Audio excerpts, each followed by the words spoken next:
Number 1న ఇటలీలో destination wedding చేసుకున్న వరుణ్ తేజ్, లావణ్య త్రిపాఠి ప్రస్తుతం లండన్ హనీమూన్ వెకేషన్లో ఉన్నారు. ఈ డిసెంబర్ 15న లావణ్య త్రిపాఠి తన 33వ బర్త్డేని సెలబ్రేట్ చేసుకుంటుంది. పెళ్లి తర్వాత తన భార్య లావణ్య త్రిపాఠి ఫస్ట్ బర్త్డే కావడంతో ఆమెను డేట్కి తీసుకెళ్లిన వరుణ్ తేజ్ తన భార్య లావణ్య త్రిపాఠికి సంబంధించిన కొన్ని బ్యూటిఫుల్ ఫొటోస్ని షేర్ చేసుకుంటూ ఒక ఎమోషనల్ పోస్ట్ కూడా చేశారు. హ్యాపీ బర్త్డే బేబీ, నా జీవితంలోకి వచ్చి నాతో ఉన్నందుకు థ్యాంక్స్ అంటూ లావణ్య త్రిపాఠికి బర్త్డే విషెస్ తెలియజేశారు. అలాగే సాయి ధరమ్ తేజ్, వరుణ్ తేజ్ లావణ్య త్రిపాఠితో ఉన్న ఒక బ్యూటిఫుల్ ఫోటోని షేర్ చేసుకుంటూ కౌన్ హేరతు ఓ ఆపా ఓకే హ్యాపీ బర్త్డే లావణ్య, నువ్వు చల్లగా ఉండి నా బావ వరుణ్ని కూడా చల్లగా చూసుకో అంటూ పోస్ట్ చేశారు.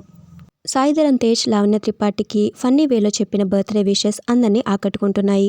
మరి లావణ్య త్రిపాఠికి మీరు కూడా బర్త్డే విషెస్ తెలియజేయాలంటే కింద కామెంట్స్ ద్వారా తెలియచేయండి. ఈ వీడియో మీకు నచ్చితే లైక్ చేయండి, షేర్ చేయండి, కామెంట్ చేయండి.